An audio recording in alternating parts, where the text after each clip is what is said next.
Salom o'rtoqlar, sizlar bilan Alo va bugun biz hamyonbop smartfonlar orasida eng zo'rlardan top 1 darajagacha chiqqan smartfonlardan biri, $100 ham arzon bo'lgan smartfon Redmi A5 ni ko'rib chiqamiz va buni to'liq obzorini qilamiz va bir necha sinovlardan o'tkazamiz. Tayyor bo'lsangiz, qani ketdik. A few moments later. Keling, avvalo smartfonimizning korobka komplektida, ya'ni qutidan nimalar chiqadi, ko'rib chiqamiz. Xo'p. Avvalo, birinchi o'rinda smartfonimiz o'zi ideal holatda, juda ham ranglari chiroyli. Undan keyin bizda mana shunaqa adapter chiqadi, zaryadnik adapteri o'zini va adapter uchun maxsus zaryadnik USB Type-C lik zaryadnik chiqadi. Va bir nechta oddiy yo'riqnomalar va oxirida mana shunaqa idealnik silikon o'zini mustahkam bo'lgan g'ilofi chiqadi. 3 weeks later. Ko'rinishini qarang, wow! Smartfonimizning orqa paneli juda ham silliq ishlangan. Bundan tashqari dizayni minimalizmga amal qilingan va smartfon asosiysi qo'lda ushlash uchun va foydalanish uchun juda ham yengil.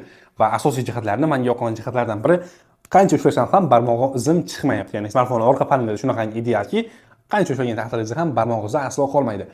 Bundan tashqari endi smartfonning old qismiga o'tamiz. Old panelda esa ekranimiz joylashgan, ya'ni displey 688 dyumli HD+ ekran bilan displey bilan jihozlangan. Ranglar juda ham tiniq, silliq ko'rinadi va bundan tashqari YouTube, Instagram, TikTok va bir qancha platformalarda reelslar va videolarni ko'rish uchun juda ham ideal tanlov deya smartfonimizning ekranini ayta olamiz. 3 days later. Smartfonning ishlash tezligi esa MediaTek Helio G36 protsessori bilan yaxshi darajada ishlaydi. Kundalik foydalanish ijtimoiy tarmoqlar, Instagram, YouTube, TikTok va bir qancha ilovalar va brauzerlarga juda ham oson tarzda kundalik ishlaringiz uchun mukammal, ya'ni ideal smartfon deya ayta olamiz. 12 seconds later. Redmi A5 smartfonimiz eng e'tibor tortadigan va qo'shtirnoq ichidagi eng kuchli tomonlardan biri bu uning batareya qismi. Batareyasi 5200 mAh ni tashkil qiladi, ya'ni kun bo'yi internet yonida bo'lgan taqdirda ham smartfondan bemalol zaryadi tugatmagan holatda foydalanishingiz mumkin. Ya'ni qanday? Smartfon internetda kun bo'yi yonib turgan taqdirda ham smartfonning zaryadi aslo tugamaydi.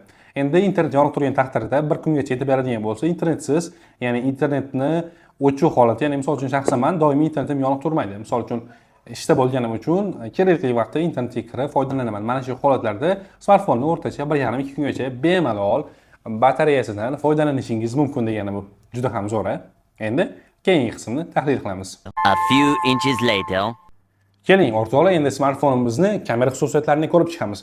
Orqa asosiy kamerasi 32 megapikseldan tashkil topgan, sun'iy intellekt bilan boyitilgan ushbu kameramiz ranglarni tabiiy darajada chiqishiga xizmat ko'rsatadi. Bundan tashqari portret rejimida rasmlar olinganda, rasmlarni yumshatish texnologiyasi ham juda ham yaxshi ishlaydi. Ya'ni ranglarni tiniq va rasmni yumshoq qilish, ya'ni yumshoq qilish deganda ranglarni tabiiy darajada yorqin chiqarib bera oladi. Portret rejimida rasmga olinganda smartfonimiz. Bu bitta plyuslardan biri. Bundan tashqari oldi kamerasiga o'tadigan bo'lsak, oldi kamerasini ko'rishingiz mumkin. Selfilar va video chatlar uchun smartfonimizning oldi va orqa kamerasi ham juda ham ideal tarzda tiniq darajada kadrlaringizni olishingizga sizga yordam beradi. A few minutes later. Endi esa kelinglar smartfonimizning xotira, tizim va kundalik foydalanish tomonlarini ko'rib chiqamiz. Redmi A5 smartfonimiz Android 15 Go edishida ishlaydi, ya'ni bu yengil, silliq va optimizatsiyalangan. Xotira variantlari esa 364 GB yoki 4K 128 bunusini albatta siz o'zingizga ma'qulini tanlaysiz. Tashqari smartfonimizning micro SD yordamida xotirasini kengaytirishingiz ham mumkin. Ushbu variantlari ham bor. Kundalik foydalanish uchun menimcha ushbu smartfon juda ham ideal. Siz uchun mos deya ayta olaman. Agarda byudjetingiz $100 atrofida bo'ladigan bo'lsa, albatta bu smartfon sizga mos. Videoni oxirida bir necha daqiqalardan so'ng albatta narxini ham bilib olasiz. Davom etamiz. A few moments later. Xulosa qilib aytadigan bo'lsak, Redmi A5 smartfoni minimal narx, maksimal qulaylik degan so'zning tirik isboti. Sizlarni ham kutilmagan holatda smartfonimizning narxini aytib o'taman. Ushbu Redmi A5 smartfonini 1,111,000 so'm. Bu quruq gap emas, bu albatta jiddiy gap. Aynan mana shu narxga aytib o'tganimdek $100 ham arzon.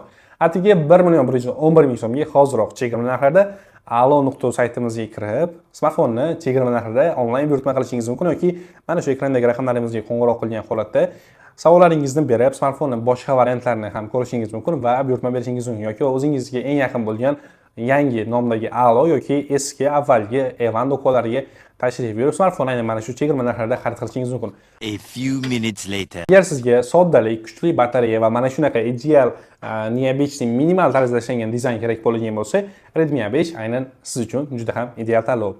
A few moments later. Yana sizlarga bir murojaatim bor, qisqagina.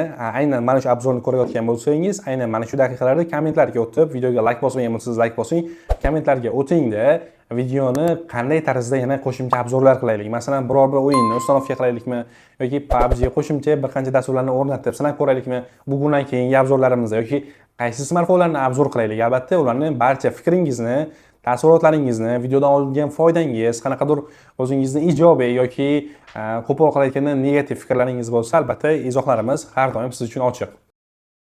Bu edi Alus. Texnologiyani siz bilan kashf etamiz. Ko'proq ko'ring, ko'proq like bosing. Agar obuna bo'lmagan bo'lsangiz, ko'proq obuna tugmasini bosib qo'ying. Kelgusi videolarda ko'rishguncha, xayr, salomat bo'ling.